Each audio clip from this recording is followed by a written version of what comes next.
अनेकदा असं होतं ना की खूप थकल्यासारखं वाटतं, पण हा थकवा नेहमी शरीराचाच असतो का? खरं तर यामागे अनेकदा एक वेगळं अदृश्य कारण असतं, जे थेट आपल्या मेंदूशी जोडलेलं आहे. चला तर मग आज आपण याच मेंदूच्या थकव्याबद्दल जाणून घेऊया. जरा विचार करून बघा, कधी असं झालंय का की कोणतंही शारीरिक काम न करताही प्रचंड थकवा जाणवतोय, सुस्ती येतेय, डोकं जड झाल्यासारखं वाटतंय? जर याचं उत्तर हो असेल तर यामागे शरीरापेक्षा मेंदूचं आरोग्य जास्त महत्वाचं असू शकतं. आणि यातला सगळ्यात महत्त्वाचा मुद्दा काय आहे माहितीये? हा थकवा म्हणजे आपला मेंदू आपल्याला एक सिग्नल देत असतो. तो सांगायचा प्रयत्न करतोय की मला पुरेसा ऑक्सिजन मिळत नाहीये. ही खूप सामान्य पण अनेकदा दुर्लक्ष केली जाणारी समस्या आहे.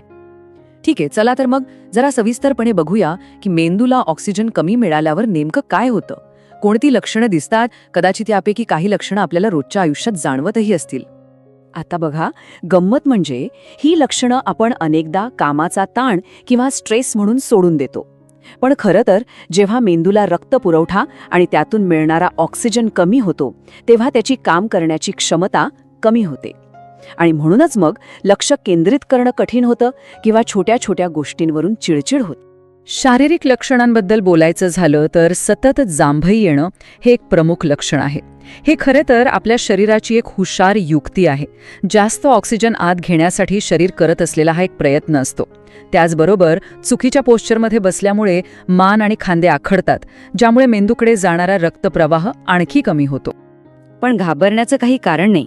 चांगली गोष्ट ही आहे की यावर अगदी साधे, सोपे आणि झटपट करता येण्यासारखे उपाय आहेत. तर मग पाहूया की आपण आपल्या मेंदूला ही झटपट ऊर्जा कशी देऊ शकतो. हा एक खूपच प्रभावी उपाय आहे. फक्त 1 मिनिटासाठी हे करून बघा. 4 सेकंद नाकाने श्वास घ्या, 4 सेकंद तो रोखून धरा आणि मग 6 सेकंदात हळुवारपणे सोडा. असं केल्याने फुफ्फुसांना जास्त ऑक्सिजन शोषायला वेळ मिळतो आणि मेंदूला त्वरित ताजंतवानं वाटतं. जर तुम्ही ऑफिसमध्ये किंवा घरी खुर्चीत बसून बराच वेळ काम करत असाल तर हा छोटासा व्यायाम तुमच्यासाठीच आहे. खांदे फिरवल्याने आणि मान हळूवारपणे वळवल्याने मानेच्या आणि खांद्याच्या स्नायूंमधील ताण कमी होतो आणि मेंदूकडे रक्ताचा प्रवाह पुन्हा सुरळीत होतो. आता हा आकडा बघा, +15 ते 20%. वाटतंय ना आश्चर्य? एवढा मोठा फरक पडू शकतो, तोही एका अगदी साध्या सोप्या कृतीने. चला बघूया ती कृती कोणती आहे. हो, हे अगदी खरं आहे. आपण जेव्हा तासाभराने आपल्या जागेवरून उठून फक्त 2 मिनिटं चालतो तेव्हा आपल्या मेंदूची ऑक्सिजन घेण्याची क्षमता तब्बल 15 ते 20% वाढते. सतत एका जागी बसून राहण्याने रक्तप्रवाह मंदावतो, पण थोडीशी हालचाल सुद्धा खूप मोठा फरक घडून आणू शकते. आपण अनेकदा सहजपणे तोंडाने श्वास घेतो, पण मेंदूसाठी नाकाने श्वास घेणं हे सर्वोत्तम आहे. का? कारण आपलं नाक एका स्मार्ट फिल्टरसारखं काम करतं. ते हवेतील धूळ आणि कण गाळून हवेला शरीराच्या तापमानानुसार उबदार करून मगच आत पाठवतं. यामुळे ऑक्सिजनचा अधिक प्रभावीपणे उपयोग होतो. आता ही स्लाइड बघा. इथे अगदी स्पष्ट दिसतंय की पाणी आपल्यासाठी किती महत्वाचं आहे. जेव्हा शरीरात पाणी कमी असतं तेव्हा रक्त घट्ट होतं, जणू काही ट्रॅफिक जॅम. त्यामुळे पेशींपर्यंत ऑक्सिजन पोहोचवणं कठीण होतं. म्हणूनच दर 30-40 मिनिटांनी थोडं पाणी प्यायल्याने रक्तप्रवाह सुरळीत राहतो आणि मेंदू ताजातवाना राहतो. या काही अजून सोप्या सवयी आहेत ज्या आपण सहज आपल्या रोजच्या जगण्यात आणू शकतो. थोडा वेळ ताज्या हवेत उभं राहणं, भ्रामरी प्राणायाम करणं किंवा सकाळच्या कोवळ्या उन्हात बसणं, ह्या सगळ्यामुळे आपल्या मेंदूच्या आरोग्यात आणि ऊर्जेमध्ये एक सकारात्मक बदल नक्कीच होतो.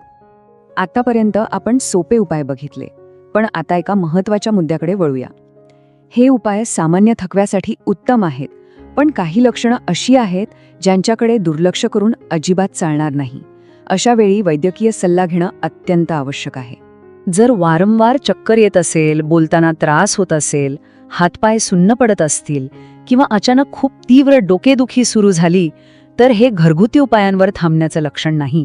हे एखाद्या गंभीर समस्येचं लक्षण असू शकतं आणि अशा वेळी ताबडतोब डॉक्टरांचा सल्ला घेणं खूप महत्त्वाचं आहे.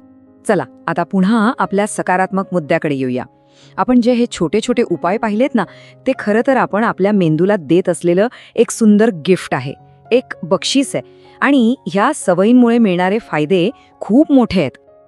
आणि हेच ते बक्षीस आहे जेव्हा आपला मेंदू फ्रेश आणि आनंदी असतो तेव्हा काय होतं?